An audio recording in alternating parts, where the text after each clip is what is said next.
আলহামদুলিল্লাহ ওয়াসসালাতু ওয়াসসালামু আলা রাসূলিল্লাহ। আম্মা বা'দু ফাআউযু বিল্লাহি মিনাশ শাইতানির রাজীম। বিসমিল্লাহির রাহমানির রাহিম। সুবহানাকা লা ইলমা লানা ইল্লা মা 'আল্লামতানা ইন্নাকা আনতাল আলিমুল হাকীম। রাব্বি ইশরাহ লি সাদরি ওয়া ইয়াসসির লি আমরি ওয়াহলুল 'উকদাতাম মিন লিসানি ইয়াফকাহু কওলি। আলহামদুলিল্লাহ, আল্লাহ তাআলার অসংখ্য অগণিত শুকরিয়া যে মহান রব্বুল আলামিন আমাদেরকে এই যাবৎ সুস্থ রেখেছেন, ভালো রেখেছেন এবং এমন চমৎকার একটি ওয়েবিনারে অংশগ্রহণ করার সুযোগ দান করেছেন।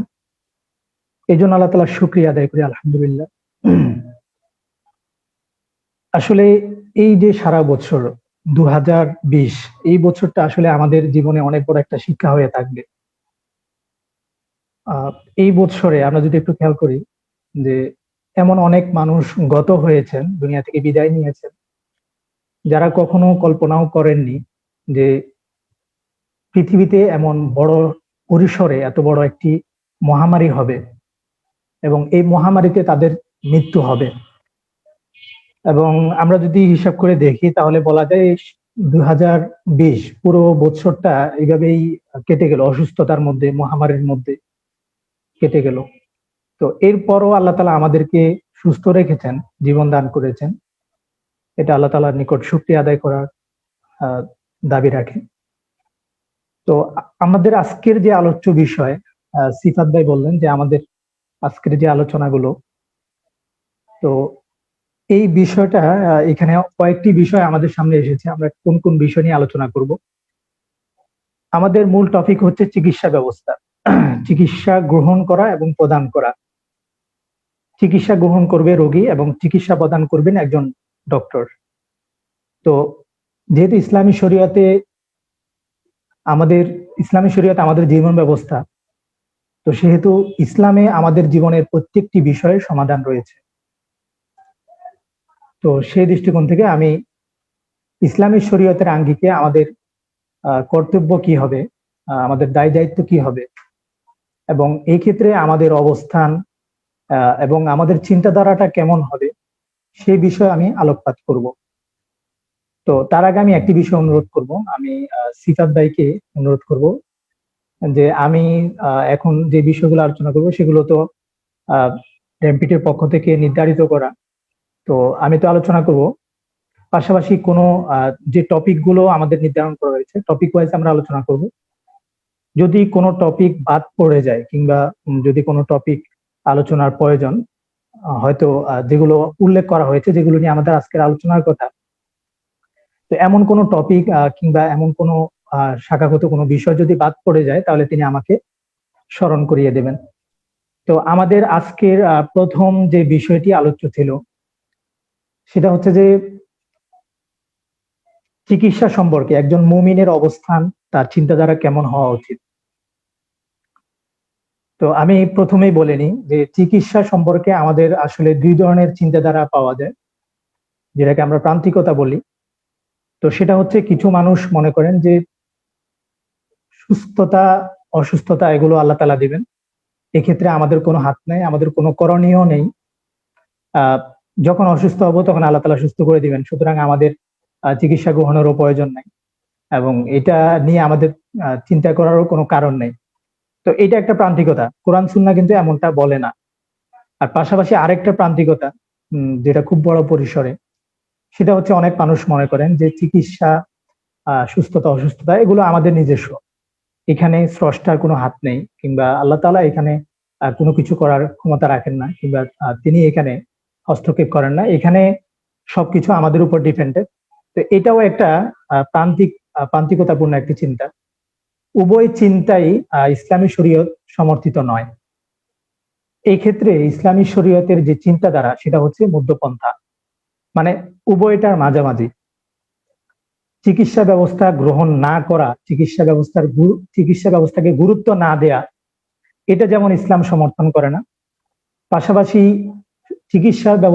চিকিৎসাটা সম্পূর্ণ আমাদের উপর ডিপেন্ডেন্ট, এখানে আল্লাহ তাআলার কোনো হাত নেই, এটাও একটা প্রান্তিকতাপূর্ণ চিন্তা। তো এই দুটোর মাঝামাঝি হচ্ছে ইসলাম। তো ইসলামের যে চিন্তাধারাটা সেটা আমি সরাসরি একটি হাদিস থেকেই আলোচনা করব। একটি হাদিসে আমাদের এই প্রান্তিকতাপূর্ণ চিন্তাধারার খণ্ডন করা হয়েছে এবং আমাদের সঠিক চিন্তাধারাটা কেমন হওয়া উচিত সেটা নিয়ে আলোচনা করা হয়েছে। রাসূলুল্লাহ সাল্লাল্লাহু আলাইহি ওয়াসাল্লাম বলেছেন, সুনান আবু দাউদের হাদিস, রাসূলুল্লাহ সাল্লাল্লাহু আলাইহি ওয়াসাল্লাম বলেছেন, ইন্নাল্লাহ তাআলা মা আনজালা দাআন ইল্লা আনজালা বিহি শিফাআন ফাতাদাওয়াও ওয়া লা তাদাওয়াও বিহারামিন।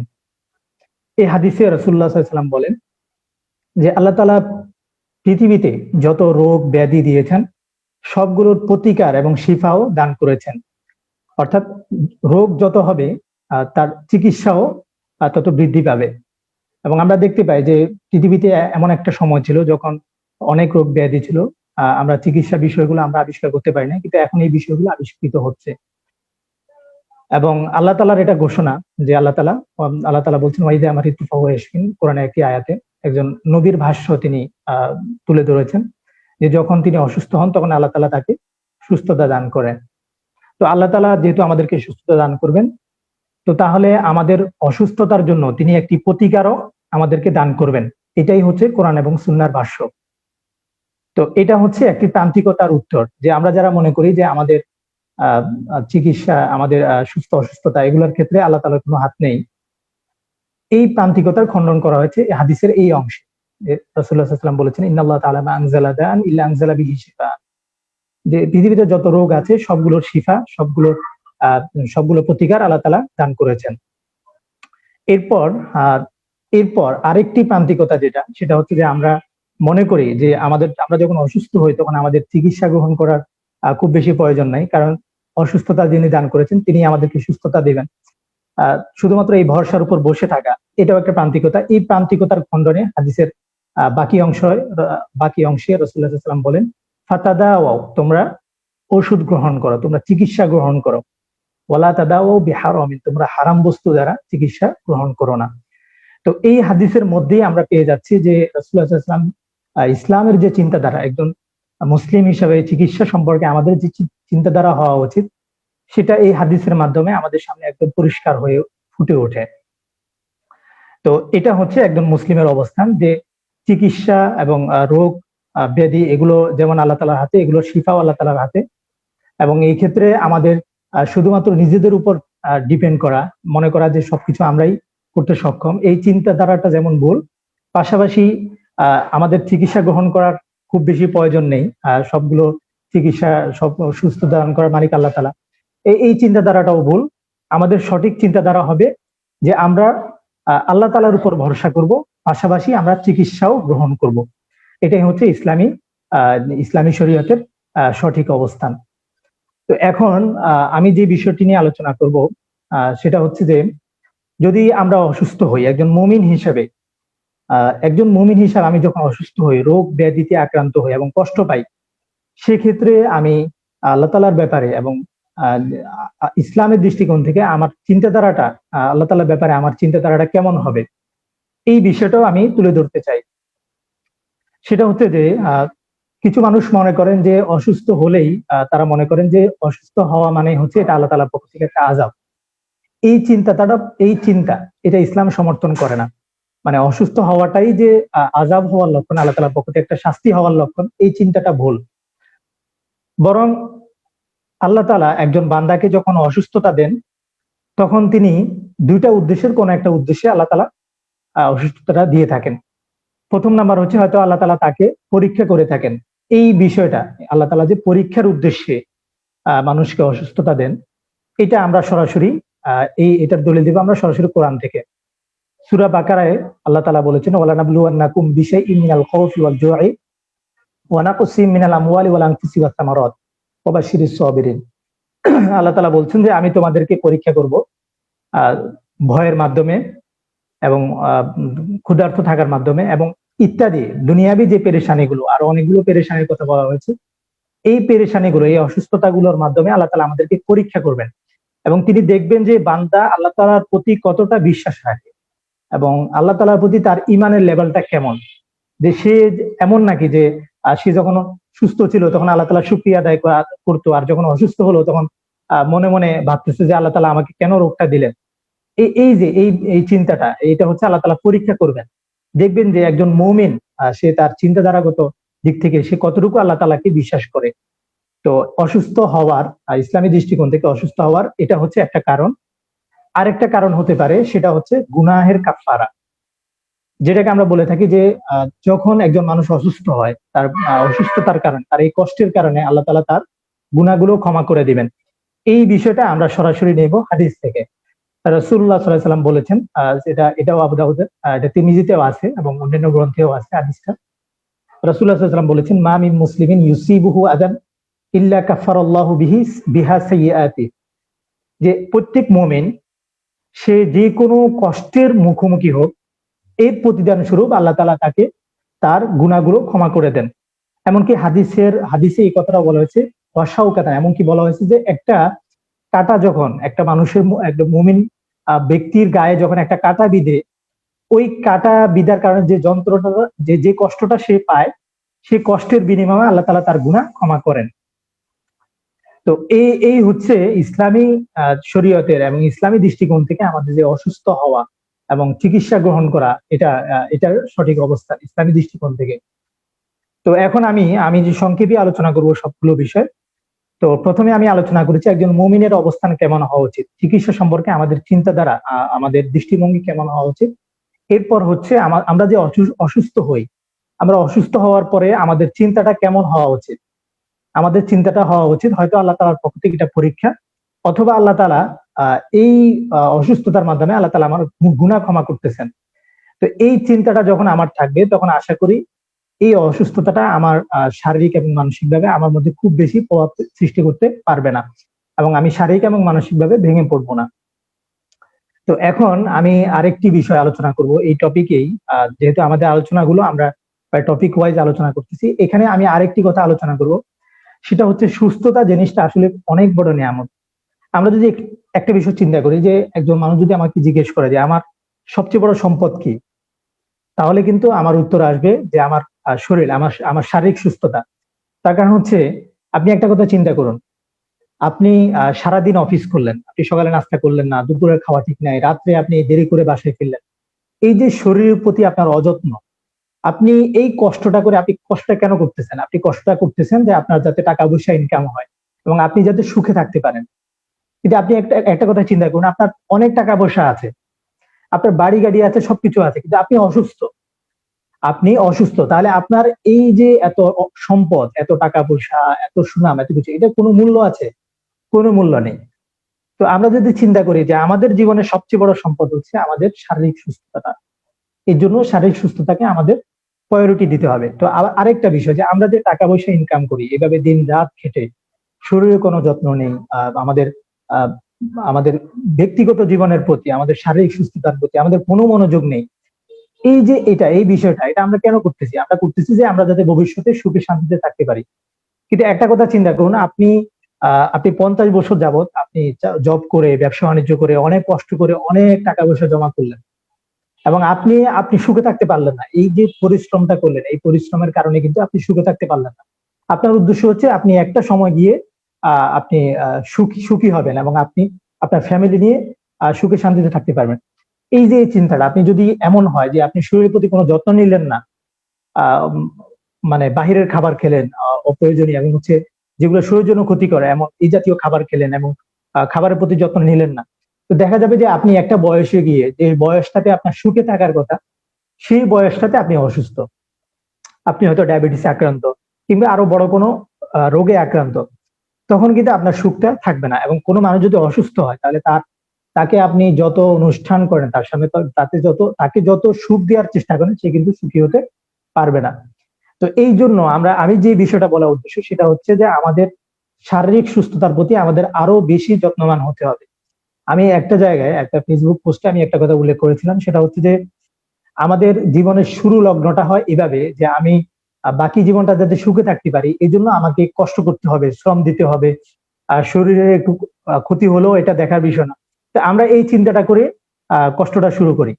এরপর যখন একটা বয়সে গিয়ে, যখন হচ্ছে আমার সুখে থাকার কথা, ওই বয়সটায় গিয়ে আমার যথেষ্ট টাকা থাকে, যথেষ্ট সম্মান থাকে, সবকিছু থাকে, কিন্তু আমার যে জিনিসটা থাকে না, সেটা হচ্ছে সুখে থাকার সবচেয়ে বড় উপাদান শারীরিক সুস্থতা, সেটা থাকে না। তো তাহলে আমরা আমাদের জীবনের সুখটা আর পেলাম কই? আমাদের জীবনে আমাদের যে সম্পদটা, সেই সম্পদটা আমাদের কাজে আসলো কই? তো তো এই জন্যই আমাদেরকে খেয়াল রাখতে হবে, সুস্থতাটা আমাদের জীবনে অনেক বড় নিয়ামত। আমাদেরকে সুস্থ থাকার চেষ্টা করতে হবে এবং অসুস্থ হওয়ার সাথে সাথে আমাদেরকে চিকিৎসা গ্রহণ করতে হবে। এই যে চিকিৎসা গ্রহণের গুরুত্বটা, এই গুরুত্বটা বোঝানোর উদ্দেশ্যেই আমি এই কথাটা টানলাম, এই পয়েন্টটা আমি টেনে নিয়ে আসলাম। যাই হোক, এরপর আমি চলে যাব এরপরে আলোচনায়। মানে আমি আলোচনা করলাম একজন মুসলিমের দৃষ্টিভঙ্গি কেমন হওয়া উচিত, এবং রাসূলুল্লাহ সাল্লাল্লাহু আলাইহি ওয়াসাল্লাম এবং ইসলামের দৃষ্টিভঙ্গি কেমন, রাসূল ইসলামের দৃষ্টিভঙ্গি কি সেটাও আমরা জানি। হাদিসে আমি যেমনটা আলোচনা করলাম, রাসূল সাল্লাম বলেছেন ফাতাদাও, তোমরা চিকিৎসা গ্রহণ করো। চিকিৎসা সম্পর্কে রাসূল সাল্লাম গুরুত্ব দিয়েছেন, এবং রাসূল সাল্লাম তার জীবনেও তিনি মানে হচ্ছে চিকিৎসা গ্রহণ করেছেন।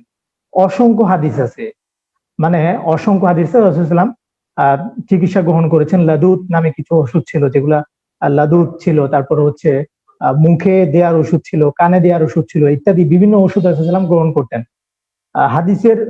হাদিস থেকে যদি আমরা জানতে চাই, তাহলে বিশেষ করে জামিউত তিরমিজি যে অধ্যায় আছে, কিতাবুত তিব, মানে হচ্ছে সুস্থতা বা হচ্ছে মানে চিকিৎসা যে অধ্যায় সম্পর্কিত যে অধ্যায়, সেখানে আমরা বিস্তারিত পুরো একটি অধ্যায় আছে, হাদিস গ্রন্থের পুরো একটা অধ্যায় আছে, যেখানে রাসূল ইসলামের চিকিৎসা গুলো নিয়ে, চিকিৎসা সম্পর্কিত বিষয় নিয়ে আলোচনা করা হয়েছে। এবং এই সম্পর্কিত সহিহ বুখারীতেও একটা অধ্যায় আছে আলাদা। তো এরকম অনেকগুলো বিষয় আমরা দেখতে পাই রাসূল সাল্লাম চিকিৎসা ব্যবস্থা গ্রহণ করেছেন এবং চিকিৎসার গুরুত্ব দিয়েছেন। সাহাবীদেরকেও বলেছেন চিকিৎসা ব্যবস্থা গ্রহণ করতে। চিকিৎসা গ্রহণের ক্ষেত্রে হারাম থেকে বেঁচে থাকার প্রতি তিনি গুরুত্ব আরোপ করেছেন। তো এরকম অনেকগুলো বিষয় পাওয়া যায়। তো আমি যেটা বললাম যে একজন মুমিনের অবস্থান কেমন হবে এবং চিকিৎসা সম্পর্কে রাসূল সাল্লামের দৃষ্টিভঙ্গি কেমন ছিল, এখান থেকেই আসলে বিষয়টা চলে আসে যে ইসলামের দৃষ্টিভঙ্গি আসলে চিকিৎসা সম্পর্কে কেমন। তা আমি আশা করি মোটামুটি বিষয়টা তুলে ধরতে পেরেছি। তো এখন আমি যে বিষয়টা আলোচনা করব সেটা হচ্ছে যে চিকিৎসা পেশার গুরুত্বটা কি। মানে হচ্ছে একজন ডক্টরের গুরুত্ব আসলে ইসলামী দৃষ্টিকোণ থেকে কতটুকু বেশি, এবং চিকিৎসা পেশাটা আসলে আমাদের যারা ডক্টর ভাইয়েরা আছেন এবং যারা চিকিৎসা বিষয়ে যারা স্পেশালিস্ট হতে চান, এই পেশাটা আসলে গ্রহণ করাটা কতটা গুরুত্বপূর্ণ, এই বিষয়টা নিয়ে আমি সংক্ষেপে আলোচনা করব। প্রথম যে কথাটা আমি বলবো সেটা হচ্ছে যে চিকিৎসা পেশাটা এটা কেন গুরুত্বপূর্ণ। আপনি একটু দেখুন যে আমাদেরকে আল্লাহ তাআলা যে সৃষ্টি করেছেন, আমাদের সৃষ্টি করার উদ্দেশ্য কি। আমাদেরকে আল্লাহ তাআলা সৃষ্টি করেছেন, আল্লাহ তাআলা এই সম্পর্কে বলেছেন ওয়ামা খালাকতুল জিন্না ওয়াল ইনসা ইল্লা লিয়াবুদুন, যে আমি জিন এবং মানব জাতিকে সৃষ্টি করেছি যাতে সে আমার ইবাদত করতে পারে। তো এখন একটা কথা চিন্তা করুন, একটা মানুষ কখন সে সঠিকভাবে ইবাদত করতে পারবে। একটা মানুষ তখন ইবাদত করতে পারবে, তখন সে সালাত ঠিক মতো আদায় করতে পারবে এবং সে ইবাদতের ব্যাপারে যত্নশীল হতে পারবে যখন সে সুস্থ থাকবে। একটা মানুষ যদি অসুস্থ থাকে তখন সে না ঠিক মতো সিয়াম রাখতে পারবে, না সে সালাত আদায় করতে পারবে, না নফল ইবাদতের প্রতি তার কোনো মনোযোগ থাকবে, কোনো কিছুই তার পক্ষে সম্ভব হবে না। তো এই জন্যই ইসলামী দৃষ্টিকোণ থেকে চিকিৎসা পেশার গুরুত্বটা অনেক বেশি। আমাদের জীবিত থাকাটা যেমন গুরুত্বপূর্ণ, ঠিক তদ্রূপ ভাবে আমাদের জন্য চিকিৎসা পদ্ধতি গ্রহণ করাটাও ততটা গুরুত্বপূর্ণ। এবং আমরা একজন মানুষ সুস্থ থাকলে আল্লাহ তাআলার ইবাদত করতে পারি, ইসলামী শরীয়তের বিধানগুলো ঠিকভাবে পালন করতে পারি, এটা যেমন গুরুত্বপূর্ণ, তদ্রূপ ভাবে এটার জন্য অপরিহার্য যে বিষয়টি, অর্থাৎ চিকিৎসা পেশা গ্রহণ করা এবং চিকিৎসা বিষয়ে আমাদেরকে গুরুত্বশীল হওয়া, এটাও ঠিক তদ্রূপ ভাবে এটাও গুরুত্বপূর্ণ এবং মর্যাদাপূর্ণ। এটা হচ্ছে একটা দিক আমি আলোচনা করলাম। আরেকটা দিক যদি আমরা আলোচনা করি, ইসলামী শরীয়তে মানুষের জীবন রক্ষা করাটা এটা ইসলামী শরীয়তের অন্যতম একটি মাকসাদ, যেটাকে মাকাসিদে শরিয়া বলে। ইসলামী শরীয়তের অন্যতম একটি লক্ষ্য উদ্দেশ্য। এটা কিভাবে, যে কোরআনে আল্লাহ তাআলা বলেছেন যে মান কাতালা নাফসান বিগাইরি নাফসিন আও ফাসাদিন ফিল আরদ, সূরা মাইদা আল্লাহ তাআলা বলেছেন মান কাতালা নাফসান বিগাইরি নাফসিন আও ফাসাদিন ফিল আরদ ফাকান্নামা কাতালান নাস জামিআ, যে একজন মানুষ যখন বিনা অপরাধে ফাসাদ সৃষ্টির উদ্দেশ্যে একজন মানুষকে হত্যা করে, তাহলে সে যেন পুরো এক জাতিকে হত্যা করলো। এরপরের অংশে আল্লাহ তাআলা বলেন ওয়ামান আহইয়াহা ফাকান্নামা আহইয়ান নাস জামিআ, এবং একজন মানুষ যদি কোনো একজন মানুষের জীবন রক্ষা করে, তাহলে সে যেন সমস্ত জাতির জীবন রক্ষা করলো। তাহলে একজন মানুষের জীবন রক্ষা করাটা এটা হচ্ছে পুরো জাতিকে, পুরো একটি দেশের পুরো একটি মানে হচ্ছে পুরো একটি জাতিকে রক্ষা করার নামান্তর। তো আমরা এখান থেকে বুঝতে পারি যে ইসলামী শরীয়তে একজন মানুষের জীবন বাঁচানোর গুরুত্ব কত বেশি। তো একজন মানুষের জীবন বাঁচানোর গুরুত্ব যেহেতু বেশি, তাহলে অবশ্যই আমাদেরকে চিকিৎসা পেশাটা গ্রহণ করতে হবে, এবং এটার গুরুত্ব আসলে কতটা বেশি এটা আমরা এখান থেকেই কিছুটা অনুমান অনুমান করতে পারি। এরপর হচ্ছে আল্লাহ তাআলা বলেছেন ওয়া তাআওয়ানু আলাল বিররি ওয়াত তাকওয়া, তোমরা সঠিক কাজে, নেক আমলের কাজে, ভালো কাজে একে অপরকে সহযোগিতা করো। দেখুন, একজন মানুষের জীবন বাঁচানোর চাইতে বড় সহযোগিতা আর কি হতে পারে? আপনি একজন মানুষের জীবন বাঁচাচ্ছেন, এবং মানুষের জীবন বাঁচানোটা আপনার একটা পেশা। এই পেশাটা কতটা গুরুত্বপূর্ণ এটা আপনি এই আয়াতাংশের দিকে তাকালে আপনি বুঝতে পারবেন। এখানে আল্লাহ তাআলা বলছেন যে তোমরা একে অপরকে ভালো কাজে সহযোগিতা করো। দেখুন, একজন মানুষের জীবন বাঁচানোর চাইতে আর ভালো কাজ আর কি হতে পারে? এবং আপনি দেখুন যে আমি একটা জায়গায় এই বিষয়টা নিয়ে পড়েছিলাম এবং আলোচনা করেছিলাম যে দেখুন, পৃথিবীতে যত মানুষ আছে, আমরা মুসলিমরা যারা আছি, আমাদের অধিকাংশ মানুষ কিয়ামতের দিন যে বিষয়টি নিয়ে আমরা বিপদের সম্মুখীন হব সেটা হচ্ছে মানুষের হক আদায় করা। আল্লাহ তাআলা বলছেন ইন্নাল্লাহা লা ইয়াগফিরু আন ইউশরাকা বিহি ওয়া ইয়াগফিরু মা দুনা যালিকা লিমান ইয়াশা, যে আল্লাহ তাআলা চাইলে শিরিক ব্যতীত যে কোনো গুনাহ ক্ষমা করে দিতে পারেন।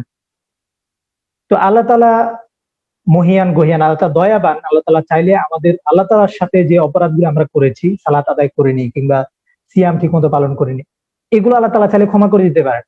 কিন্তু আরেকটা যে গুরুতর অপরাধ, সেটা হচ্ছে বান্দার হক নষ্ট করা, সেটা কিন্তু আল্লাহ তাআলা ক্ষমা করবেন না, এবং আল্লাহ তাআলা এটার দায়িত্ব রাখেন না। বরং এখানে ক্ষমা করবেন হলো যার হক নষ্ট করা হয়েছে, একমাত্র তিনি ক্ষমা করতে পারেন। তো একজন মানুষের জীবন রক্ষা করা কতটা গুরুত্বপূর্ণ এখান থেকে বোঝা যায় যে মানুষের হক, বান্দার হকটা আসলে কতটা গুরুত্বপূর্ণ। আমি যদি একজন মানুষের জীবন বাঁচাই, তাহলে তার অর্থ হচ্ছে আমি একজন মানুষের হক পরিপূর্ণভাবে আদায় করলাম, এবং এবং তার উপর আমার একটা অবদান আমি তৈরি করলাম। ইসলামী দৃষ্টিকোণ থেকে এটার গুরুত্ব অনেক বেশি। তো এটা আমি কিছুটা বোঝানোর চেষ্টা করলাম যে ইসলামী দৃষ্টিকোণ থেকে চিকিৎসা পেশা গ্রহণ করাটা কতটা গুরুত্বপূর্ণ।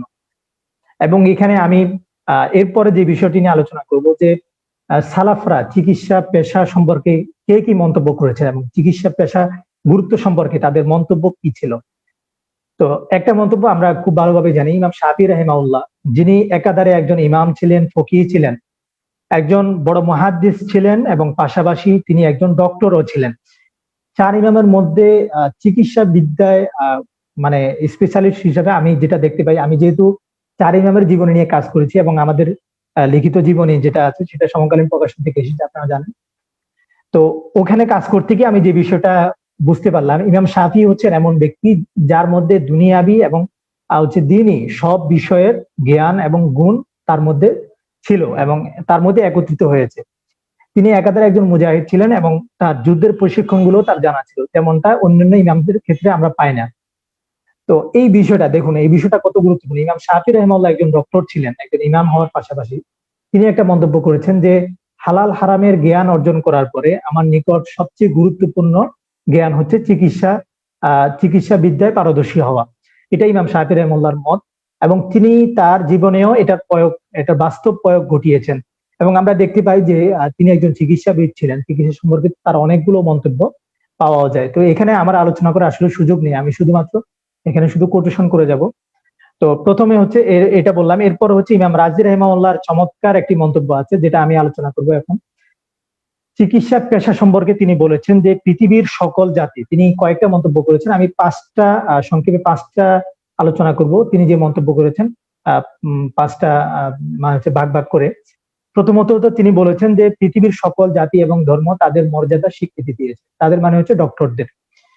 একটা কথা যদি চিন্তা করি, একটা জায়গা আছে যেখানে আমরা ধার্মিক মানে হচ্ছে ইসলামী ধর্মাবলম্বী কিংবা বিধর্মী, একটা জায়গা আছে যেখানে আমাদের কারো দ্বিমত নেই, সেটা হচ্ছে চিকিৎসা পেশা। এই পেশাটার গুরুত্ব এবং এই পেশাটা যে আসলে কতটা সম্মানী কতটা মর্যাদাপূর্ণ একটা পেশা, এটা আমরা সবাই স্বীকার করতে বাধ্য। আমরা আমাদের জীবন বাঁচানোর উদ্দেশ্যে হলেও এটা স্বীকার করতে বাধ্য। এবং আমরা দেখতে পাই যে পৃথিবীর যে কোনো জাতি যত বড় হোক, যত খারাপ হোক, প্রত্যেকটা জাতি কিন্তু এটার মর্যাদা, চিকিৎসা পেশা গ্রহণের এটার মর্যাদা স্বীকৃতি দিতে তারা বাধ্য হয়েছে। তো এটা হচ্ছে একটা পয়েন্ট। ইমাম রাজি রাহিমাহুল্লাহ দ্বিতীয় পয়েন্ট, তিনি যে বিষয়টা আলোচনা করেছেন চিকিৎসা পেশার গুরুত্ব নিয়ে, তিনি বলেছেন যে বিভিন্ন রাষ্ট্র এবং ক্ষমতা এরাও কিন্তু এটার প্রয়োজনীয়তা মানতে বাধ্য হয়েছে। আপনি একটা বিষয় খেয়াল করুন, যে কোনো জাতি এবং যে কোনো রাষ্ট্র আপনি দেখুন, ওখানে চিকিৎসা ব্যবস্থাটা, দেশটা যত উন্নত ওই দেশের চিকিৎসা ব্যবস্থাটাও তত উন্নত। আমরা যদি দেখতে পাই যে আমাদের আমরা যেটা ওয়েস্টার্ন মানে যে সমস্ত কান্ট্রি আছে, সেই কান্ট্রিগুলোতে আমরা দেখতে পাই যে ওখানে চিকিৎসা ব্যবস্থার গুরুত্বটা অনেক বেশি এবং সেখানে চিকিৎসা ব্যবস্থাটা অনেক বেশি উন্নত। তো এখানে আমরা একটা বিষয় খেয়াল করতে পারি যে একটা জাতি কতটা উন্নত এবং তাদের চিন্তাধারা, তাদের অবস্থান কতটা উন্নত, সেটা তাদের চিকিৎসা ব্যবস্থার মাধ্যমেও বোঝা সম্ভব। এবং আমরা জানতে পারি যে একটা সময় পৃথিবীতে একটা সময় যখন মুসলিম জাতি বিজয়ী ছিল, সালাউদ্দিন আইয়ুবী রাহিমাহুল্লাহর যুগ পর্যন্ত 1200 খ্রিস্টাব্দ পর্যন্ত, এই সময়টা পর্যন্ত চিকিৎসা বিজ্ঞান, চিকিৎসা শাস্ত্রটা সম্পূর্ণ মুসলিমদের হাতে ছিল। এবং আমার একটা কথা খুব কানে বাজে, হচ্ছে সুলতান সালাউদ্দিন আইয়ুবী তিনি বলেছিলেন যে মুসলিমরা ততদিন পর্যন্ত বিজয়ী থাকবে যতদিন পর্যন্ত চিকিৎসা বিজ্ঞানটা তাদের হাতে থাকবে। এবং মুসলিমরা বিজয়ী না পরাজিত সেটা বোঝার জন্য একটা জিনিস দেখতে হবে, সেটা হচ্ছে যে চিকিৎসা শাস্ত্রে তাদের অবস্থান কোন পর্যায়ে এখন। এবং সত্যিকার অর্থে আমরা দেখতে পাই যে আমাদের পার্শ্ববর্তী রাষ্ট্র ভারত কিন্তু চিকিৎসা ব্যবস্থা আমাদের থেকে অনেক এগিয়ে, এবং আরব কান্ট্রি যেগুলো আছে সেগুলোর থেকে কিন্তু ওয়েস্টার্ন কান্ট্রি গুলো অনেক এগিয়ে। এখান থেকে আমরা বুঝতে পারি যে আমরা আসলে আমাদের ইসলাম কি কতটা বিজয়ী, কতটা পরাজিত। এরপর দ্বিতীয় পয়েন্ট, চিকিৎসা পেশা গ্রহণ সম্পর্কে ইমাম রাজি রাহিমাহুল্লাহর চমৎকার আরেকটি মন্তব্য। তিনি বলেছেন যে মানুষের কল্যাণ চেষ্টা করা, এই ক্ষেত্রে কিন্তু ডক্টরদের থেকে কেউ এগিয়ে যাইতে পারে না। দেখুন, একজন মানুষ, একজন ডক্টর, তিনি যদি সৎ হয়ে থাকেন এবং তার কাজে যদি তিনি বিজ্ঞ হয়ে থাকেন, তাহলে তার প্রধান কাজ এবং প্রধান চিন্তা হয়ে থাকে যে মানুষের কল্যাণ করা। দেখুন না, আমরা ডাক্তারের কাছে কেন যাই? আমরা যাই যাতে তিনি আমাদের উপকার করেন এবং আমাদেরকে সঠিক একটা সিদ্ধান্ত দেন, যার মাধ্যমে আমরা যেটা ফলো করে আমরা নিজেদেরকে সুস্থ করতে পারি, আমাদের জীবন বাঁচাতে পারি। তো দেখুন একটা জিনিস, যে একজন ডাক্তারের প্রথম চিন্তাটাই হয় যে মানুষের কল্যাণ করা। এই চিন্তাটা কিন্তু পৃথিবীর সব পেশাদারী বিভিন্ন পেশায় থাকা মানুষ সবার কিন্তু চিন্তাধারা এমন হয় না। এরপর চতুর্থ নাম্বার যে এরপর হচ্ছে আরেকটি বিষয়, চতুর্থ যে পয়েন্ট যেটা ইমাম রাজি রাহিমাহুল্লাহ উল্লেখ করছে, সেটা হচ্ছে যে সবসময় মানুষের সুখ এবং শান্তিকে প্রাধান্য দেয়া। এই বিষয়টা আমরা কিছুটা রিয়েলাইজ করতে পারছি যে আমাদের করোনার যে মহামারীতে যে সময়টা গেল, আমরা দেখতে পাই যে ইতালির বিভিন্ন ডক্টর, তারপর হচ্ছে বিভিন্ন রাষ্ট্রে যে অবস্থা শুরু হয়েছিল, আমরা দেখতে পাই এক একজন ডক্টর তাদের যে অবদান রেখেছেন সেটা আমরা আসলে কখনো ভুলার মতো না। বিভিন্ন পত্র পত্রিকায়ও আমরা এই ঘটনাগুলো পড়েছি যে ডক্টররা এই করোনাকালীন সময়টাতে কি পরিমাণ অবদান রেখেছেন, কি পরিমাণ ত্যাগ তারা স্বীকার করেছেন। তাহলে তাদের অবস্থানটা আসলেই কিন্তু অনেক মর্যাদাপূর্ণ। তারপর হচ্ছে চিকিৎসা পেশার গুরুত্ব এবং মর্যাদা নিয়ে তিনি সর্বশেষ যে মন্তব্যটা করেছেন ইমাম রাজি রাহিমাহুল্লাহ, যে কথাটা আমার খুবই ভালো লেগেছে। তিনি বলেছেন যে আল্লাহ তাআলার গুণবাচক একটি নাম হচ্ছে তাবিব। তো তাবিব মানে হচ্ছে যিনি সুস্থতা দানকারী, বা হচ্ছে যিনি মানে হচ্ছে মানুষের শিফার জন্য চেষ্টা করেন, বা মানুষের শিফার কাজে নিয়োজিত। তো এটা হচ্ছে আল্লাহ তাআলার একটা গুণবাচক নাম, যে যিনি মানুষকে শিফা দান করেন, শিফা দানের কার্যক্রম আঞ্জাম দেন। তো এই একটি গুণবাচক নাম কিন্তু আমরা ডক্টরদের ক্ষেত্রে ব্যবহার করে থাকি, কারণ ডক্টরদেরকে আরবিতে বলা হয় তাবিব। তবিব মানে হচ্ছে ডক্টর, ডক্টর শব্দের আরবি হচ্ছে তবিব। তো এটা অনেক একটি গুরুত্বপূর্ণ একটি বিষয়, আমরা যদি এই বিষয়টা খেয়াল করি। তো ইমাম রাজি রাহিমাহুল্লাহ এই কথাটা বলেছেন, এই কথাগুলো তিনি উল্লেখ করেছেন। আশা করি সালাফরা যে গুরুত্বপূর্ণ কথাগুলো বলেছেন, আশা করি আমরা এই কথাগুলো উপলব্ধি করার চেষ্টা করব। এরপর আমি যে বিষয়টি নিয়ে আলোচনা করবো, একজন ডক্টর যিনি যখন ডাক্তারি পেশায় আসেন, তখন হচ্ছে তার দায়িত্ব কি হওয়া উচিত, এবং একজন ডক্টর হিসেবে তার গুণগুলো কি হওয়া উচিত। তো আমি সংক্ষেপে পয়েন্ট ভিত্তিক আমি তার গুণগুলো নিয়ে আলোচনা করব। প্রথমত, একজন ডক্টর হিসেবে তার দায়িত্ব এবং তার গুণ হওয়া উচিত বিশুদ্ধ নিয়ত। একজন ডক্টরের নিয়ত যদি থাকে যে টাকা ইনকাম করবে এবং হচ্ছে সে একজন ভালো পেশা গ্রহণ করা হিসেবে তার একটা অবস্থান তৈরি হবে সমাজে, যদি এমন চিন্তা যদি কারো থাকে, তাহলে কিন্তু সে ইসলামী শরীয়তের দৃষ্টিকোণ থেকে যে মর্যাদা, সেই মর্যাদা পাওয়াটা তার জন্য অনেক কঠিন হবে। এবং আমরা জানি শুধুমাত্র নিয়তের কারণে একটি দুনিয়াবী কাজ দিনই কাজে পরিণত হয় এবং আখিরাতের জন্য বিশাল একটা সওয়াবের কারণ হয়। একজন ডক্টর প্রতিদিন প্রতিনিয়ত তিনি যে পরিমাণ সেবা দান করে থাকেন, যদি তার নিয়ত যদি থাকে বিশুদ্ধ, তার নিয়ত যদি থাকে যে মুসলিমদের কল্যাণ করা বা মানে হচ্ছে মানুষের কল্যাণকামিতা, সে মুসলিম হোক অমুসলিম হোক, মানুষের কল্যাণ করা, আল্লাহ তাআলা সৃষ্টির খেদমতে খালক মানে হচ্ছে সৃষ্টির খেদমত করা, এমন চিন্তা যদি কারো থাকে তাহলে অবশ্যই সে তার প্রতিটা কাজে সে অনেক বড় প্রতিদান লাভ করবে। এরপর হচ্ছে একজন চিকিৎসকের আরেকটি গুণ, দ্বিতীয় গুণ, সেটা হচ্ছে বিশুদ্ধ বিশ্বাস। একজন ডক্টরের বিশ্বাস থাকতে হবে যে সে হচ্ছে শুধুমাত্র ওসিলা। একজন মানুষের সুস্থ করার পিছনে একজন ডক্টরের অবদান হচ্ছে শুধুমাত্র হচ্ছে চেষ্টা করা এবং হচ্ছে সে একজন উসিলা হিসেবে কাজ করা। সে মূল না, মূল হচ্ছে আল্লাহ তাআলা। একজন মানুষকে সুস্থতা দান করার দায়িত্ব একমাত্র কার? আল্লাহ তাআলা। তো এই বিশ্বাসটা তার থাকতে হবে। কোনো ডক্টরের চিন্তা যদি এমন হয় যে আমি যে চিকিৎসা বিদ্যায় কাজ করতেছি এখানে সবকিছু ডিপেন্ড করবে আমাদের উপর, আমরা সবকিছু করব, এমন চিন্তা না থাকা উচিত। বরং নিজেদেরকে একজন কর্মী হিসেবে এবং একজন উসিলা হিসেবে আমাদেরকে চিন্তা করতে হবে। স্রষ্টার জায়গায় আমাদেরকে কল্পনা করা যাবে না। তো এরপর হচ্ছে এটা হচ্ছে দ্বিতীয় বিষয়, একজন ডক্টরের যে দায়িত্ব বা গুণাবলী থাকা উচিত। আর তৃতীয় যে বিষয়টি থাকা উচিত সেটা হচ্ছে চিকিৎসা যত্নবান হওয়া। একটা কথা আপনি চিন্তা করেন, আমাদের দেশে যে অপচিকিৎসা হচ্ছে সেটা সম্পূর্ণরূপে যত্ন না থাকার কারণে এবং হচ্ছে মানুষের কল্যাণকামিতার চিন্তা না থাকার কারণে। তো যেটা হয় যে একজন মানুষ যদি চিকিৎসা সম্পর্কে সে যত্নবান না হয়, আমি একটা কথা চিন্তা করি যে একজন মানুষ যখন অপারেশন হয় তাহলে কিন্তু আপনার খুব বেশি খেয়াল রাখতে হবে যে তার এই মুহূর্তে তার কিন্তু জীবনটা তার জীবন রক্ষা করা আপনার উপর ফরজ, আপনার দায়িত্ব। এই বিষয়ে আপনাকে যত্নবান হতে হবে। আপনার একটা ভুলের কারণে একটা একটা মানুষ জীবিত থেকে মৃত হয়ে যেতে পারে, মৃত্যুবরণ করতে পারে। তো এই বিষয়ে আপনাকে খুব বেশি যত্নবান হতে হবে। যে বিষয়টা আপনি পরিপূর্ণভাবে জানেন না কিংবা যে বিষয়ে আপনার জ্ঞান নেই সেই বিষয়ে আপনি কিন্তু চিকিৎসা দিতে পারবেন না। এটা আপনার একদম নৈতিকতার দৃষ্টিকোণ থেকে আপনার দায়িত্ব এবং পাশাপাশি ইসলামিক দৃষ্টিকোণ থেকে আপনার দায়িত্ব। তো এটা বললাম 3 নাম্বার। চতুর্থ নাম্বার যে একজন ডক্টরের যে দায়িত্ব বা গুণাবলী হওয়া উচিত, চতুর্থ নাম্বার, সেটা হচ্ছে যে রোগীদের সাথে কোমল আচরণ করা। অনেক সময় হয় কি যে ডক্টররা রোগীদের হচ্ছে অসুস্থ রোগী যখন আসে তখন আজে বাজে কথা বলে, তখন দেখা যায় ডক্টররা তাদের সাথে খারাপ আচরণ করে। এটা কখনো কাম্য নয়। রোগীর সাথে যখন আপনি কোমল আচরণ করবেন তখন রোগী যখন আপনি তাকে ভরসা দিবেন, আপনার মাধুর্যপূর্ণ কথা শুনে সে অর্ধেক সুস্থ হয়ে যাবে। এবং আমরা এটা আমাদের জীবনে এটা আমরা খেয়াল করেছি। আমরা যখন অসুস্থ হয়ে ডাক্তারের কাছে গিয়েছি, ডাক্তার যখন আমাদের সাথে খুব সুন্দরভাবে কথা বলেছেন, আমাদেরকে আশ্বাস দিয়েছেন, তখন কিন্তু আমাদের অন্তরে একটা আলাদা একটা প্রশান্তি তৈরি হয়েছে। আমরা বলা যায় যে অর্ধেক সুস্থ হয়ে গিয়েছিলাম। তো এটা হচ্ছে 5 নম্বর একটা গুণ একজন ডক্টরের থাকা উচিত। এটা হচ্ছে চতুর্থ নাম্বার একটা গুণ। 5 নম্বর যে গুণটা তার থাকা উচিত সেটা হচ্ছে রোগীর কল্যাণকামিতা।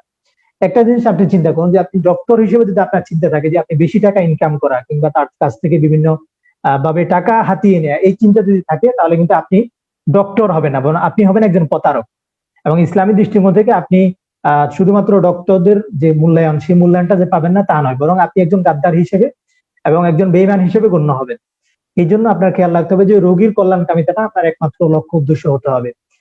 তো এরপর এটা হচ্ছে 5 নম্বর। 6 নম্বর যে দায়িত্ব আপনার থাকবে সেটা হচ্ছে যে হারাম পরিহার করতে হবে। আপনি একজন মানুষকে যখন চিকিৎসা দিবেন, যে কোনো বিষয়ে আপনার হারাম বিষয়টাকে আপনার অ্যাভয়েড করতে হবে। আপনি যদি জানতে পারেন যে একটা কাজ আপনি চাইলে এই হারামটার থেকে বেঁচে থাকতে পারেন, এই চিকিৎসা দিতে গিয়ে আপনার এই হারামে আপনাকে জড়িত হতে হচ্ছে না, তারপরেও যদি আপনি জড়িত হন তাহলে আপনি গুনাহগার হবেন। এবং আপনার খেয়াল রাখতে হবে যে যথাসম্ভব হারাম থেকে বেঁচে থাকতে হবে, হারামকে পরিহার করতে হবে, সেটা ওষুধ সংক্রান্ত হোক কিংবা চিকিৎসা ব্যবস্থা সংক্রান্ত হোক।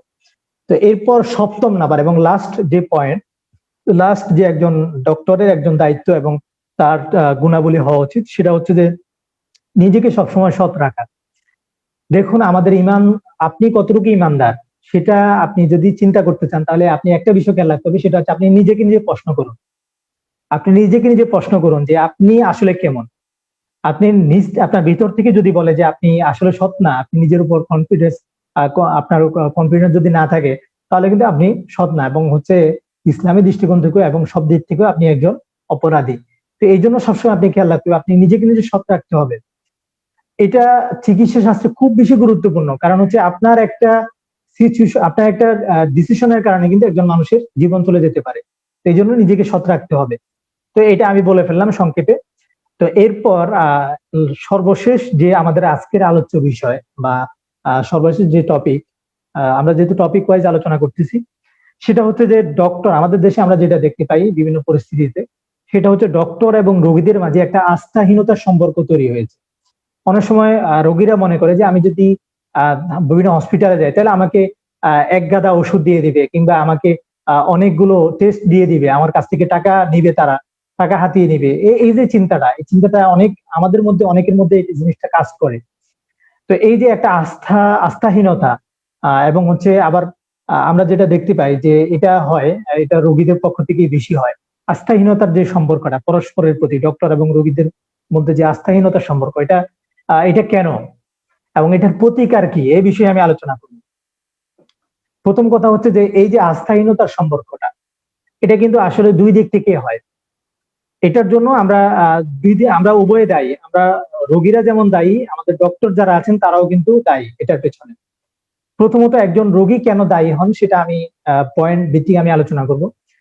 এক নাম্বার কারণ যে একজন রোগী এই জন্য দায়ী হন, সেটা হচ্ছে যে তিনি যখন চিকিৎসা গ্রহণ করতে চান, সেক্ষেত্রে তিনি একটা ভুল করে থাকেন, বা আমরা যারা আছি রোগী আমরা একটা ভুল করে থাকি। সেটা হচ্ছে যে আমরা যখন অসুস্থ হই, তখন আমরা ডক্টর না দেখিয়ে আমরা প্রথমে যাই ফার্মেসিতে।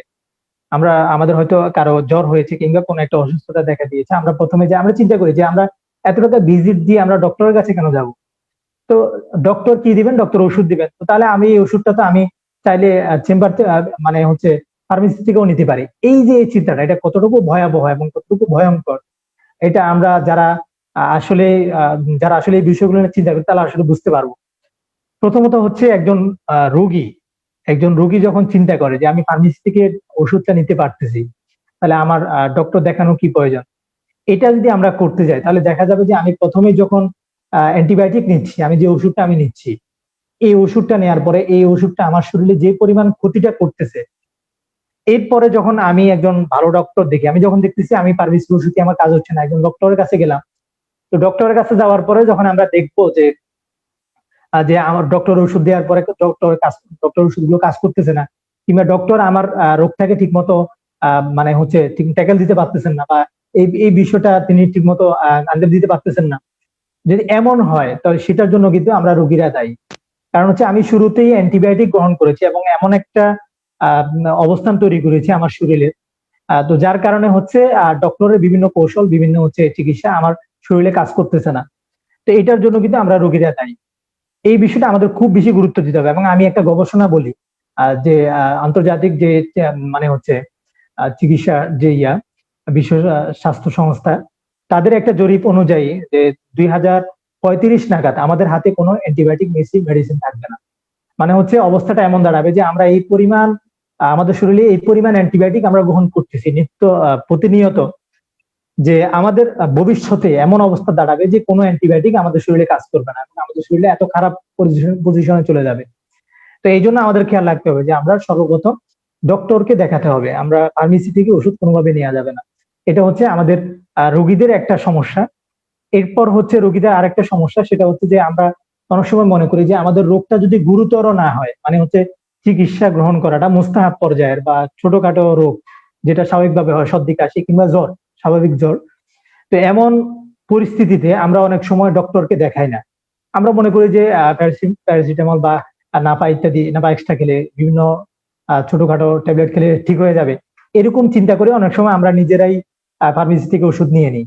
তো এটা অনেক বড় একটা ভুল। কিন্তু এটা অনেক বড় ভুল এই জন্য যে আমরা যে রোগগুলোকে ছোট মনে করি, যেমন উদাহরণস্বরূপ জ্বর জ্বর ইত্যাদি হওয়া, এই ছোট রোগগুলাই কিন্তু অনেক বড় বড় রোগের একটা সিমটম হয়ে থাকে।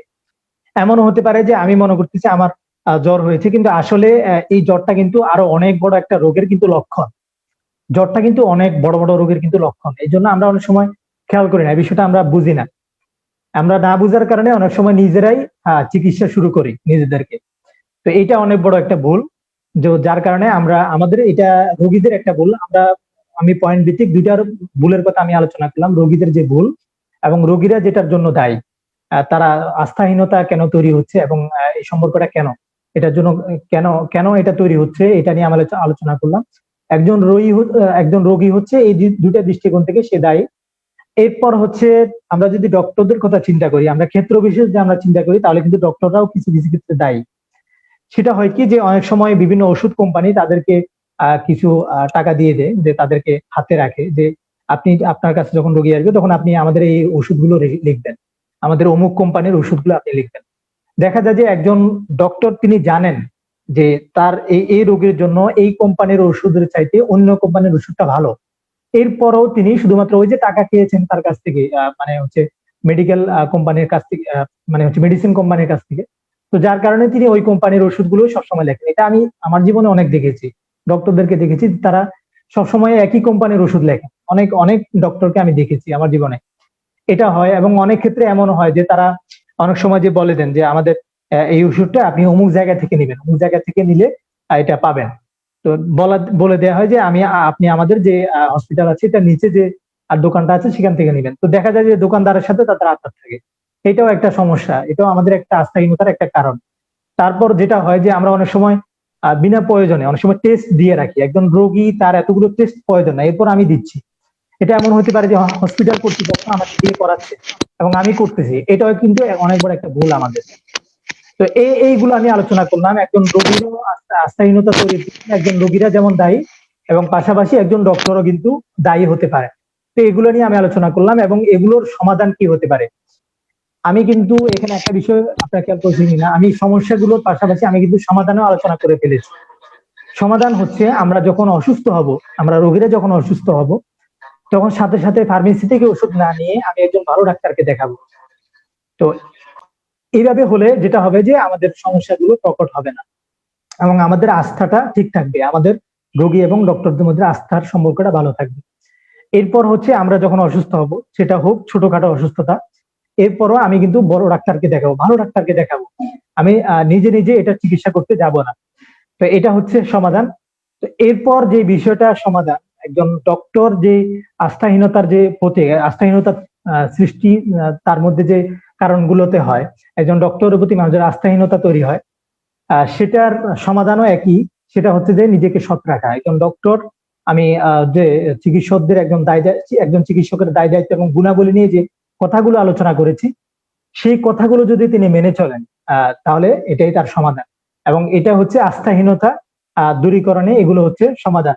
আমি একজন ডক্টরের দায় দায়িত্ব কি হবে এবং সমাধান কি হবে সেটা সংক্ষেপে আরেকবার বলে ফেলি। একজন ডক্টরের দায়িত্ব হবে, 1 নাম্বার হচ্ছে বিশুদ্ধ নিয়ত, 2 নাম্বার হচ্ছে তার বিশুদ্ধ বিশ্বাস থাকতে হবে আল্লাহ তাআলার প্রতি, 3 নাম্বার হচ্ছে চিকিৎসায় তার যত্নবান হতে হবে, 4 নাম্বার হচ্ছে রোগীর সঙ্গে তার কোমল আচরণ করতে হবে, 5ম নাম্বার যেটা সবচেয়ে গুরুত্বপূর্ণ সেটা হচ্ছে রোগীর কল্যাণকামিতা। অর্থাৎ তিনি একজন পেশেন্টকে তার নিজের অবস্থানে গিয়ে দাঁড় করিয়ে দেখবেন যে আজকে যদি আমি অসুস্থ হতাম তাহলে আমি এই রোগীর সাথে কি, আজ যদি আমি অসুস্থ হতাম তাহলে একজন ডক্টরের কাছ থেকে আমি কেমন আচরণ বা তার কেমন মানে হচ্ছে চিকিৎসা আমি তার কাছ থেকে আশা করতাম। তাহলে যদি একজন রোগীর অবস্থানে, একজন ডাক্তার যদি একজন রোগীর অবস্থানে নিয়ে গিয়ে নিজেকে চিন্তা করেন, তাহলে আশা করি তার জন্য কল্যাণকামী হওয়াটা সহজ। এরপর আরেকটি 6ম নাম্বার যে দায় দায়িত্ব এবং তার গুণ হওয়া উচিত সেটা হচ্ছে হারাম পরিহার করা। এবং 7ম নাম্বার যে গুণ তার থাকা উচিত সেটা হচ্ছে নিজেকে সৎ রাখা। এগুলো হচ্ছে সমাধান। এগুলো হচ্ছে আমাদের যে মধ্যে যে আস্থাহীনতা, সেই আস্থাহীনতা দূরীকরণের একমাত্র সমাধান এবং একমাত্র মাধ্যম। তো এই বিষয়গুলো আমরা খেয়াল রাখার চেষ্টা করব। তো আমি আশা করি টপিক ওয়াইজ সবগুলো বিষয় আমি আলোচনা করেছি। তো এতটুকুই আমার আলোচনা। যে বিষয়গুলো আমি আলোচনা করেছি, আল্লাহ তাআলা আমাদের সবাইকে বুঝার এবং আমল করার তৌফিক দান করুন। এই কথাগুলোর মধ্যে যদি কোনো ভুল থেকে থাকে, আল্লাহ তাআলা এটার অসুবিধা থেকে এবং এটার ক্ষতি থেকে আল্লাহ তাআলা আমাদেরকে রক্ষা করুন। ওয়া আখিরু দাওয়ানা আলহামদুলিল্লাহি রাব্বিল আলামিন। আসসালামু আলাইকুম। সিফাত, ওয়া আলাইকুম আমি আসসালাম একটু ওয়া রাহমাতুল্লাহ। ওস্তাদের সাথে একটু কথা বলতেছি। আহ, জি, আচ্ছা আচ্ছা, অবশ্যই। ওস্তাদ আপনি আর একটু মানে সংক্ষেপে 4 থেকে 5 মিনিটে একটু আহ, এইটা নিয়ে একটু আলোকপাত করবেন যে আহ, একজন মেডিকেল স্টুডেন্ট এবং ডক্টরদের জন্য, বিশেষ করে ডক্টরদের জন্য যারা যখন চিকিৎসা সেবা দিবে তখন তাদের জন্য আসলে মেডিকেল ফিক্সটা এটা জানাটা আসলে কেন জরুরি। আচ্ছা, জি। আসলে মেডিকেল ফিক না জানা থাকলে তারা আসলে চিকিৎসা সেবা দেওয়ার ই রাখবেন, মানে যোগ্যতা রাখেন কিনা। দুইটা দিক আচ্ছা। আমাদের দিকে। একটা হতেছে যে আমরা যখন পড়াশোনা করে এমবিবিএস ডিগ্রি অর্জন করি, তখন আমরা আমাদের বিএমডিসি বা আমাদের সরকার থেকে অনুমতি প্রাপ্ত হই যে আমরা চিকিৎসা সেবা দিতে পারবো। কিন্তু আমরা যদি মেডিকেল ইসলামিক ফিক বা মেডিকেলের যে ফিকটা মেডিকেল রিলেটেড, সেইটার যদি জ্ঞান না থাকে, তাহলে আসলে আমাদের কোনো হারাম করে ফেলার কোনো মানে ভয় থাকে, আশঙ্কা থাকে কিনা, বা আসলে এমন কোন আশঙ্কা থাকে কিনা যেটা ইসলামের মূলনীতিগুলোর সাথে সাংঘর্ষিক, এবং যার ফলে আসলে মৌলিকভাবে মেডিকেল প্র্যাকটিস করার অনুমতি থাকে কি থাকে না, এটা নিয়ে আপনারা একটু আলোকপাত করবেন। আচ্ছা জি, শুক্রিয়া। তো আমাদের রেমপিডির হচ্ছে আহ, যিনি হচ্ছে আমাদের দায়িত্বশীল রেমপিডির, তিনি আমাকে খুবই গুরুত্বপূর্ণ একটি বিষয়ে আলোকপাত করতে বলেছেন। সেটা হচ্ছে যে আমরা যারা হচ্ছে মেডিকেল মেডিকেল বিষয়ে পড়াশোনা করি, এই বিষয়ে এই পেশায় যারা আমরা মানে আসি বা আসার চিন্তা রাখি, তো তাদের জন্য মেডিকেল ফিকের জ্ঞান অর্জন করাটা কতটুকু গুরুত্বপূর্ণ, এটা যদি আমরা একটা চিন্তা করি। একটা বিষয় হচ্ছে যে আমি এখনো পর্যন্ত কোরআন এবং সুন্নাহ থেকে যে কথাগুলো আলোচনা করেছি, সেখানে কিন্তু আপনারা একটা বিষয় খেয়াল করেছেন কিনা জানি না, সেটা হচ্ছে যে কোনোভাবেই আমি একটা পয়েন্ট আলোচনা করেছি, সেটা হচ্ছে আরাম পরিহার করা। একজন ডক্টরের দায়িত্ব হচ্ছে আরাম পরিহার করা, সেটা হোক ওষুধ দেওয়ার ক্ষেত্রে কিংবা চিকিৎসা সেবা দান করার ক্ষেত্রে। যদি আমরা একটা বিষয় চিন্তা করি যে একজন মহিলা প্রেগন্যান্ট হয়েছে, একজন মহিলা প্রেগন্যান্ট এবং সে হচ্ছে বাচ্চা নিতে চায় না, তো এই ক্ষেত্রে ইসলামী শরীয়তের সমাধান কি, এবং সে কোন ক্ষেত্রে সে আহ, বাচ্চা নিতে বাচ্চা আহ, তার নিতেই হবে বাধ্য, এবং কোন সময় সে না নিলেও পারবে। এই যে এই বিষয়টা, এটা খুবই গুরুত্বপূর্ণ একটা বিষয়। যে আমরা যেটা হয় আমাদের সমাজে, সেটা হচ্ছে যে মানে হচ্ছে ডক্টরদের ক্ষেত্রে অনেক সময় যে অনেকে বাচ্চা নিতে চান না, তো সেক্ষেত্রে ডক্টর যিনি আছেন তিনি ইসলামী দৃষ্টিকোণ থেকে এই বিষয়টা নিয়ে একটু চিন্তা করেন না অনেক সময়, বা তারা হচ্ছে জানেন না যে ইসলামী শরীয়ত কখন অনুমোদন দেয় অ্যাবর্শনের বিষয়টা, মানে হচ্ছে গর্ভপাতের বিষয়টা কখন অনুমোদন দেয় এবং কখন অনুমোদন দেয় না। তো এই যে এই বিষয়টা, এটা আসলে না জানার কারণে কত ভয়াবহ অবস্থা হচ্ছে। এটা আপনি একটা কথা চিন্তা করুন, একটা খারাপ কাজ যদি হয়, এই খারাপ কাজটা যিনি করতেছেন এবং এই কাজে যিনি সহযোগিতা করতেছেন এবং এই কাজটা তারা কিন্তু উভয়ের সমান দায়ী, এবং উভয়ে কিন্তু এটার জন্য সমানভাবে দায়ী। আল্লাহ তাআলা পবিত্র কোরআনে বলেছেন, ওয়ালা তাকতুলু আওলাদাকুম খাশিয়াতা ইমলাক, যে তোমরা কোনো মানুষকে হচ্ছে লালন পালনের ভয়ে হত্যা করো না। এবং হচ্ছে এটা কোরআনের স্পষ্ট নির্দেশ, যে আমি একটা আয়াতে আলোচনা করেছিলাম একদম শুরুতে, যে কোনো একজন মানুষকে হত্যা করা মানে হচ্ছে পুরো একটা জাতিকে হত্যা করা। তাহলে আপনি যে গর্ভপাতটা করাচ্ছেন একজন ডক্টর হয়ে, তাহলে এটা কত বড় অপরাধ, আপনি একটা এই বিষয়টা একটু চিন্তা করতে পারেন। তো এই জিনিসগুলো আমাদের সমাজে কেন হচ্ছে? এই যে জন্ম নিয়ন্ত্রণের নামে গর্ভপাত করা ইত্যাদি করা, এটা কেন হচ্ছে? এটা কারণ হচ্ছে যে একজন ডক্টর সে মেডিকেল ফিক মানে হচ্ছে ফিকের দৃষ্টিকোণ থেকে, ইসলামী শরীয়তের দৃষ্টিকোণ থেকে সে মেডিকেল নিয়ে পড়াশোনা করেনি এবং এই বিষয়ে সে একদমই জানে না। সে যে এত বড় একটা অপরাধ করতেছে, সে কত বড় একটা গুনাহে লিপ্ত, এটা সে জানে না। এবং এরপর হচ্ছে আমরা যদি আরো কয়েকটি বিষয় যদি আমরা খেয়াল করি, একজন ডক্টরের জন্য মেডিকেল ফিক মানে হচ্ছে ইসলামিক শরীয়তের দৃষ্টিকোণ থেকে মেডিকেল বিষয়ে পড়াশোনা করাটা কত গুরুত্বপূর্ণ। যদি আমরা একটা বিষয় চিন্তা করি যে একজন নন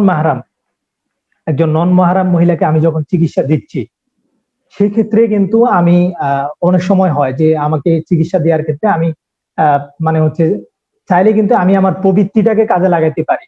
মানে এমন একটা সিচুয়েশন দাঁড়ায় যে তখন কিন্তু আমাদের ইমানের পরীক্ষাটা হয়, যে আমি একজন সতী সাধ্বী নারীর সাথে কিন্তু আমি খারাপ কাজে লিপ্ত হতে পারি, এই সুযোগটা থাকে। সেটা সরাসরি জিনা না, কিন্তু হাতের মাধ্যমে, চোখের মাধ্যমে, বিভিন্ন অঙ্গ প্রত্যঙ্গের মাধ্যমে কিন্তু জিনা হওয়াটা সম্ভব। তো এই জিনিসটা থেকে আপনি কিভাবে বাঁচবেন? আপনি এটা থেকে তখনই বাঁচতে পারবেন যখন আপনার মেডিকেল ফিকের জ্ঞান থাকবে এবং ইসলামী চিন্তা এবং ইসলামী বিধানাবলী আপনার কাছে স্পষ্ট থাকবে। কতটুকু পর্যন্ত একজন পর নারীর সাথে আপনি দেখা দিতে পারবেন, কিংবা কতটুকু পর্যন্ত তাকে চিকিৎসা দেওয়ার ক্ষেত্রে তার কতটুকু দেখতে পারবেন, এই বিষয়গুলো। যেটা হয় যে আল্লাহ তাআলা মাফ করুন, যে অনেক ডাক্তারই এমন থাকতে পারেন যারা হচ্ছেন আহ তাদের সেবার মাধ্যমে, তাদের সেবার আড়ালে হয়তো তারা নিজের কুপবৃত্তি কাজ কিন্তু চরিতার্থ করতেছেন, এমনও থাকতে পারে। এবং এটা অসম্ভব কিছু না, কারণ হচ্ছে একজন নারী যিনি কারো কাছেই তার হচ্ছে মানে হচ্ছে গুরুত্বপূর্ণ, শরীরে গুরুত্বপূর্ণ জায়গাগুলো দেখান না, সেটা কিন্তু একজন ডক্টরের কাছে গিয়ে তাকে দেখাতে হয়। সেটা হচ্ছে ডেলিভারির কাজে হোক, কিংবা তার অপারেশনের কাজে হোক, কিংবা অন্য কোনো কাজে হোক, সেটা কিন্তু দেখাতে হয়। এবং এটা কিন্তু একজন ডক্টর যদি তার মেডিকেল ফিকের জ্ঞান না থাকে, ইসলামী শরিয়ার জ্ঞান যদি তার না থাকে, তাহলে কিন্তু তার জন্য এই গুনাহে লিপ্ত হওয়াটা একদম খুব বেশি সহজ। তো এই বিষয়টা, এই বিষয়ে আলোচনা করবো। এরকম আরো অনেকগুলো বিষয় আছে। আপনি একটা কথা চিন্তা করুন, আপনি যদি ইসলামী শরীয়তের বিধানগুলো যদি আপনি না জানেন, মেডিকেল ফিক সম্পর্কে যদি আপনি জ্ঞান না রাখেন, তাহলে কিন্তু আপনার যে 5 বছরের যে কোর্সটা মেডিকেল নিয়ে আপনি যখন পড়াশোনা করছেন, মেডিকেলে 5টা বছর আপনি যখন লেখাপড়া করেন, তখন কিন্তু আপনি অ্যানাটমি করতে গিয়ে কিংবা বিভিন্ন গবেষণা করতে গিয়ে কিন্তু আপনি নন মাহরাম কিন্তু আপনি মেনে চলতেছেন না। এবং এটা মেনে না চলার কারণে কিন্তু আপনার প্রতিনিয়ত আপনার গুনাহ হচ্ছে। আপনি মনে করতেছেন আপনি এডুকেশনের জন্য আপনি এই কাজগুলো করতেছেন, কিন্তু এটার আড়ালে কিন্তু আপনার প্রতিনিয়ত গুনাহ হচ্ছে। যদি আপনি একান্ত অপারগতার ক্ষেত্রে, যেখানে আপনি অপারগ, যে কাজগুলো আপনাকে করতেই হচ্ছে, আপনি অপারগ হয়ে আপনি মন থেকে মানতেছেন না, কিন্তু আপনাকে করতে হচ্ছে, সেটা ভিন্ন বিষয়। কিন্তু যদি আপনি এই কাজগুলো একান্ত স্বাভাবিকভাবে করেন, এবং আপনি যদি মনে করেন যে এরকম নন মাহরামদের সাথে এইভাবে খুলম খোলা দেখা সাক্ষাৎ, এগুলো কোনো সমস্যা না, যে এইভাবে যদি আপনি কাজগুলো করেন, তাহলে কিন্তু আপনার প্রতিনিয়ত গুনাহ লেখা হবে। তো এই জন্য আপনাকে খেয়াল রাখতে হবে এই বিষয়টা। যদি আপনি এই জ্ঞানগুলো না রাখেন, তাহলে কিন্তু আপনার প্রচুর গুনাহ হওয়ার আশঙ্কা আছে। এবং এগুলা কিন্তু গুনাহ হওয়ার কিন্তু জায়গা। আমি যে কথাগুলো বললাম, এগুলা কিন্তু দেখুন, আপনি চিন্তা করে দেখুন, এগুলা কিন্তু আপনি চাইলেও না চাইলেও কিন্তু এই কাজগুলোতে আপনাকে জড়িত হতে হচ্ছে, বা আপনি জড়িত হওয়াটা একদম সহজ। যদি আপনার মেডিকেল ফিকের জ্ঞান না থাকে, তাহলে আপনি প্রচুর হারাম কাজে লিপ্ত হবেন। এবং আরেকটি বিষয় যেটা সবচেয়ে গুরুত্বপূর্ণ, আপনি চিকিৎসা দেওয়ার ক্ষেত্রে যদি আপনি হালাল হারামের বাছ বিচার না করেন, তাহলে যাকে চিকিৎসা দিচ্ছেন সেও কিন্তু হালাল হারামের তোয়াক্কা করতেছে না, এবং সেও কিন্তু বুঝতে পারতেছে না, তার অজান্তেই কিন্তু সে হারামে লিপ্ত হচ্ছে। এটা কেন হচ্ছে? এটা কারণ হচ্ছে, আপনি যে চিকিৎসক, আপনার দায়িত্ব ছিল আপনি তাকে ইসলামী শরীয়তের বিষয়গুলো বুঝিয়ে দেয়া এবং ইসলামী শরীয়তের দৃষ্টিকোণ থেকে তাকে চিকিৎসা দেয়া। এটা না করার কারণে একজন রোগী আপনার মাধ্যমে সে নিজেও হারামে লিপ্ত হচ্ছে এবং আপনাকেও হারামে লিপ্ত করতেছে চিকিৎসা গ্রহণ করার মাধ্যমে। তো এই জন্য আপনাদের খেয়াল রাখতে হবে মেডিকেল ফিকের জ্ঞানটা কতটা গুরুত্বপূর্ণ। এবং একদম শুরুতে আমাদের শিশির ভাই একটা কথা বলেছিলেন, সেটা হচ্ছে যে মেডিকেল ফিকের জ্ঞান না থাকার কারণে আমাদের ডক্টর যারা আছেন, তাদের মধ্যে ইসলামী শরীয়তের জ্ঞান না থাকার কারণে কি পরিমাণ সমস্যার সম্মুখীন আমাদের হতে হচ্ছে। এবং আমরা দেখি আমাদের সমাজে, আমাদের দেশে এখনো পর্যন্ত আমরা যেটা দেখতেছি, আমাদের কয়েকজন ভাই প্রতিনিয়ত পরিশ্রম করে র্যামপিটের মতো একটা প্রতিষ্ঠান দাঁড় করাচ্ছেন, এবং কি পরিমাণ শ্রম তারা দিচ্ছেন, এটা শুধুমাত্র যারা কাছ থেকে দেখতেছে তারা জানে। তাদের রাত দিন একাকার করে কি পরিমাণ শ্রম দিচ্ছেন তারা। এটা কেন? এটা একমাত্র উদ্দেশ্য হচ্ছে যে আমরা যাতে আমাদের চিকিৎসা ব্যবস্থাটাকে ইসলামী শরীয়তের আঙ্গিকে দাঁড় করাতে পারি, এবং আমরা যাতে বুঝতে পারি যে মেডিকেল ফিকে প্রত্যেকটা বিষয়ে ইসলামী শরীয়তের দৃষ্টিভঙ্গি এবং বিধান কেমন। এই বিষয়টা যাতে আমরা প্রত্যেকটা ডক্টরের ভিতরে আমরা এই জ্ঞানটা যাতে আমরা দিতে পারি, এবং এই বিষয়ে যাতে আমরা যাতে মানুষকে সচেতন করতে পারি। এই জন্যই র্যামপিটের চেষ্টা, এত প্রচেষ্টা, এত কষ্ট, এত শ্রম। এবং দেখুন, আমি একটা বিষয়ে আমি আলোচনা করি, আমার কিন্তু এই মুহূর্তে অনেক কাজ, এবং আপনারা হয়তো জানেন আমার এই মুহূর্তে অনেকগুলো কাজ আমার জমি আছে, এরপরেও কিন্তু আমি সময় দিচ্ছি, অনেক সময়। কেন দিচ্ছি? তার কারণ হচ্ছে এই বিষয়টা আসলে অনেক গুরুত্বপূর্ণ, এবং এটার গুরুত্ব যে আমি বুঝি, এই জন্যই আমি এই সময়টুকু দিচ্ছি। এবং এটা আসলে আমার একটা সৌভাগ্য, আমি র্যামপিটের সাথে আছি, এবং এই কাজগুলো করার সৌভাগ্য আমার হচ্ছে। তো এটা আমি করি না, এই বিষয়টা আমি সময় দিচ্ছি, এটা আমার জন্য অনেক বড়, আমারও উপকার, এবং হচ্ছে আমি নিজেকে ইসলামের পথে দিনের খেদমত আমি করতে পারতেছি, আমার জন্য সৌভাগ্য। কিন্তু আপনি দেখুন এই বিষয়টা আসলে কতটা গুরুত্বপূর্ণ। আমাদের বাংলাদেশে মেডিকেল ফিকের উপরে এখনো পর্যন্ত কোনো প্রাতিষ্ঠানিক কাজ হয় নাই। দেখুন, আপনি চিন্তা করুন এটা কেন হচ্ছে। এটার একমাত্র কারণ হচ্ছে, আমরা যারা মেডিকেল ফিক নিয়ে মাদ্রাসা ব্যাকগ্রাউন্ডে কিংবা ইসলামী শরীয়ত নিয়ে পড়াশোনা করি, তারা মেডিকেল ইস্যুতে তারা অনেকে আছে জ্ঞান রাখি না, কিংবা যারা জ্ঞান রাখি তারা কিন্তু মনোযোগ দেয় না। আর যারা আছি মেডিকেল স্পেশালিস্ট, যারা হচ্ছে মেডিকেল নিয়ে পড়াশোনা করে, তারা ইসলামী শরীয়তের জ্ঞানগুলো অনেক ক্ষেত্রে তারা জানেন না। মেডিকেল ইস্যুতে ইসলামী শরীয়তের দৃষ্টিভঙ্গি, ইসলামী শরীয়তের বিধানগুলো কি কি, এগুলো তারা জানেন না। তো দেখা গেছে যে উভয় দিক থেকে অজ্ঞতা। যারা আলিম আছেন তারা মেডিকেলের বর্তমানের যে টার্ম গুলো আছে, বর্তমানের যে সিচুয়েশন গুলো আছে, সেগুলো তারা জানেন না, এবং সেগুলো গুরুত্ব অনুধাবন করতে পারেন না। আর আর এর বিপরীতে যেটা হয় সেটা হচ্ছে যে যারা ডক্টর আছেন তারা ইসলামী শরীয়তের গুরুত্ব এবং ইসলামী শরীয়তের বিধানগুলো তারা জানেন না। তো যার কারণে হচ্ছে এই অবস্থানটা তৈরি হচ্ছে যে আমাদের এতটা বছর চলে গেল, আমাদের দেশে এখনো পর্যন্ত একটা মেডিকেল ফিক নিয়ে একটা প্রতিষ্ঠান কিংবা একটা কাজ এখন আমরা দাঁড় করাতে পারিনি। তো এখন যদি আমরা বিষয়টা চিন্তা করি যে আমাদের কিছু ভাই যেহেতু অনেক পরিশ্রম করে অনেক শ্রম দিয়ে একটা প্রতিষ্ঠান দাঁড় করিয়েছেন, তাহলে আমাদের এখানে দায়িত্ব কি? আমাদের দায়িত্ব হচ্ছে তাদের সাথে অংশগ্রহণ করা এবং তাদের এখানে যে কোর্স গুলো হয় সেই কোর্স গুলো আমরা সেই কোর্স গুলো করা এবং তাদের কাছ থেকে পরামর্শ নেওয়া, তাদের সাথে থাকা এবং তাদেরকে সহযোগিতা করা সর্বাত্মক ভাবে। তো এটাই হচ্ছে আমাদের দায়িত্ব এবং এটা এটা অনেক গুরুত্বপূর্ণ। তো আমি এতটুকু আলোচনা করার ছিল। এবং আমাদের জীবন বাঁচানো যেমন গুরুত্বপূর্ণ, তদ্রুপভাবে চিকিৎসা ব্যবস্থা গ্রহণ করাটাও গুরুত্বপূর্ণ। এবং ইসলামী শরীয়তের প্রত্যেকটা বিধান, প্রত্যেকটা ক্ষেত্রে যেমন ইসলামী শরীয়তের হচ্ছে মানে হচ্ছে ইসলামী শরীয়তের বিধানাবলী রয়েছে, তদ্রুপ মেডিকেল ইস্যুতে রয়েছে। তো আমরা যদি মেডিকেলের জ্ঞান অর্জন করতে চাই, তাহলে অবশ্যই আমাদেরকে মেডিকেল ফিকের জ্ঞান অর্জন করতে হবে। ইসলামী শরীয়তের দৃষ্টিভঙ্গিটাও আমাদের জেনে নিতে হবে যদি আমরা একজন প্রকৃত মুসলিম হয়ে থাকি। তো এটা হচ্ছে আমার আলোচনার সংক্ষেপে আমি এতটুকু বললাম। আল্লাহ তাআলা আমাদের সবাইকে বুঝার এবং আমল করার তৌফিক দান করুন। জাযাকাল্লাহ প্রিয় শায়েখ। আরেকটা জিনিস আপনার একটু দৃষ্টি আকর্ষণ করতে চাচ্ছি। আমাদের একজন ভাই আমাদের মেডিকেল সিস্টেমের একটা জিনিস জানতে চেয়েছেন। তিনি বলেছেন যে ইউনানি চিকিৎসা একটি ওয়েস্টার্ন মেডিসিন এবং ইউনানি চিকিৎসায় অনেক মুসলিম মনীষীদের অবদান আছে। তো এখন ইউনানি চিকিৎসা বিলুপ্তির কারণ কি এবং এই সম্পর্কে এই জিনিসটা কি ইসলাম কিভাবে দেখে? এই জিনিসটা একটু আমাদের টপিকের মধ্যে ছিল, তো এই জন্য প্রশ্নটা আচ্ছা, করেছি। ইউনানি চিকিৎসা ব্যবস্থাটা আসলে যে বিষয়টা বলতে চাওয়া, মুসলিমদের ইতিহাসে যে সময়টাতে মুসলিমদের হচ্ছে উন্নতির যুগটা ছিল, তখন কিন্তু ইউনানি চিকিৎসা ব্যবস্থাটা অনেক চাঙ্গা ছিল। তো যেটা হয় যে আমাদের একটা বিষয় খেয়াল রাখতে হবে যে প্রত্যেকটা যুগ পরিবর্তনের সাথে সাথে চিকিৎসা ব্যবস্থারও পরিবর্তন হয় এবং মানুষের শারীরিক এবং মানুষের আশপাশের বিষয়গুলো চেঞ্জ হতে থাকে। যেটা আমরা খেয়াল করি, আমি একটা জায়গায় এই বিষয়টা নিয়ে মানসিক পড়াশোনা করেছিলাম।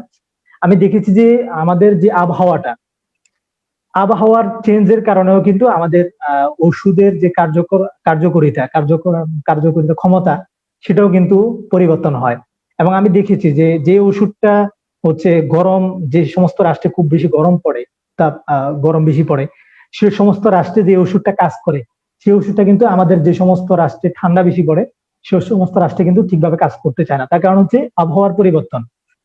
তো আবহাওয়ার পরিবর্তনটা আমরা রাষ্ট্রভিত্তিক যদি খেয়াল করি, সেটা কিন্তু হয়।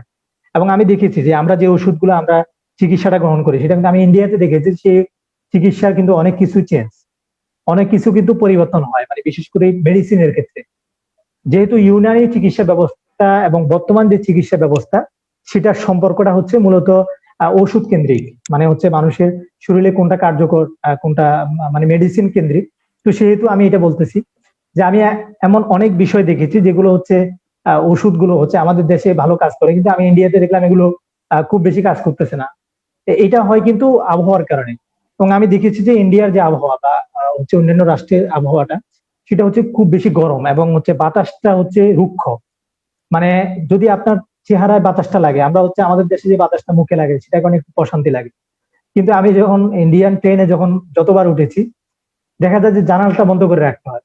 তার কারণ হচ্ছে বাতাসটা যদি আমার মুখে লাগে, তার মনে হয় যে আমার চেহারাটা জ্বলে যাচ্ছে, মানে এই পরিমাণ গরম। তো তাহলে আমরা বুঝতে পারলাম যে আমাদের বিভিন্ন রাষ্ট্রে যে আবহাওয়া এবং আমাদের শারীরিক গঠন, এটার কারণে আমাদের শরীরের হচ্ছে চিকিৎসা ব্যবস্থা কিন্তু পরিবর্তন হয় এবং এটা হতে বাধ্য। এবং পৃথিবীটা ঠিক সেভাবে চলবে যেভাবে তার জন্য কল্যাণকর। আমরা দেখতে পারি যে বিশ্বের অনেকগুলো বিষয় যেগুলো আগে ছিল, সেগুলো এখন হচ্ছে বিলুপ্ত হয়ে গেছে সময়ের সাথে সাথে। সেটা আরো অনেকগুলো কারণ থাকতে পারে, এটাও একটা কারণ। সেটা হচ্ছে কার্যকারিতা ক্ষমতা বা এটা প্রয়োজনীয়তা। এটা একটা কারণ বললাম বিলুপ্ত হওয়ার। এবং হচ্ছে ওই সময়ের মানুষের শারীরিক অবস্থা, ওই সময়ের আবহাওয়া, সেগুলো এখন বর্তমানের সাথে চেঞ্জ হয়ে যাচ্ছে। বর্তমানে অনেক কিছু চেঞ্জ হচ্ছে। তো এগুলোর চেঞ্জ হওয়ার সাথে সাথে আমাদের চিকিৎসা ব্যবস্থাটাও চেঞ্জ হচ্ছে। তো এটা একটা কারণ। এবং আমি এখানে আরেকটা উদাহরণ দিই ছোট্ট করে। এটা আমার জীবনে একটা শিক্ষা হয়েছিল। আমাদের এক শিক্ষক, আমাদের এক শিক্ষকের ছেলে, তার হচ্ছে হাত কেটে গিয়েছিল। হাত কাটার কারণে হচ্ছে আমাদের এক সহপাঠী, সে হচ্ছে তিরমিজি একটা হাদিসে পড়েছে যে রাসূল সাল্লাল্লাহু আলাইহি ওয়াসাল্লামের যখন হচ্ছে জখম হয়েছিল, মানে শরীরে আঘাতপ্রাপ্ত হয়েছিলেন, তরবারির আঘাতে শরীর কেটে গিয়েছিল, তখন ওখানে হচ্ছে চাটাই জ্বালিয়ে সেখানে হচ্ছে আয়েশা মানে হচ্ছে ফাতিমা রাদিয়াল্লাহু আনহা চাটাই জ্বালিয়ে সেই হচ্ছে সেই ছাইটা তার ওই জায়গায় দিয়ে দিয়েছিলেন। তো এই আমাদের এক সহপাঠী সে এই ভুলটা করেছে। সে হচ্ছে আমার ওই উস্তাদের ছেলে যখন তার হাতটা কেটে গিয়েছে, মানে একটু খারাপ পর্যায়ে কেটেছিল, তখন সে কি করছে, ওই যে চাটাইটা ফুটিয়ে ওইটার ছাইটা সে ওখানে ঢুকিয়ে দিয়েছে। এবং এটার কারণে এই পরিমাণ ইনফেকশন সেখানে জমেছে এবং এই পরিমাণ ক্ষতি হয়েছে যে পরবর্তীতে এটাকে হচ্ছে অপারেশন পর্যন্ত করতে হয়েছে। মানে এত পরিমাণ ক্ষতি হয়েছে। তা আপনি একটা কথা চিন্তা করুন যে ওই সময় চিকিৎসা ব্যবস্থা এগুলো তো দুনিয়াবী বিষয়। এই দুনিয়াবী বিষয়ের ক্ষেত্রে কিন্তু চেঞ্জ হতে পারে, এটা একটা কারণ। আর দ্বিতীয় কারণ হচ্ছে যে প্রতিনিয়ত মানে হচ্ছে আমাদের চিন্তাধারা পরিবর্তন, আমাদের চিন্তাধারাটাও কিন্তু পরিবর্তিত হয়েছে। ওই সময়ের যে চিন্তাধারা সেটা কিন্তু বর্তমান সময়ের মধ্যে নেই। ইউনানি চিকিৎসা ব্যবস্থা সেটা অর্গানিক বলা যায়, অর্গানিকই একটি চিকিৎসা ব্যবস্থা ছিল। কিন্তু সেটা হতে হতে হতে হতে আমাদের সমাজে অর্গানিক বিষয়গুলোকে আমরা মেডিসিন আকারে আনতেছি। এই যে এই পরিবর্তনটা, এটাও কিন্তু আমাদের চিন্তাধারা পরিবর্তনের ফসল। আমরা নিত্য নতুন আধুনিক হচ্ছি, বিভিন্ন আমাদের চিন্তাধারার মধ্যে চেঞ্জ হচ্ছে। তো এইগুলো এরকম আরো অনেকগুলো কারণ। তো আমি সংক্ষেপে দুটা কারণ বললাম। তো এখানে এটা আমার দৃষ্টিভঙ্গি থেকে আলোচনা করলাম। বিরক্তি হওয়ার কারণটাও আমি এখানে বলে ফেললাম। তো এছাড়া আরো অনেকগুলো কারণ থাকতে পারে, আমি এতটুকু আলোচনা করলাম। জি।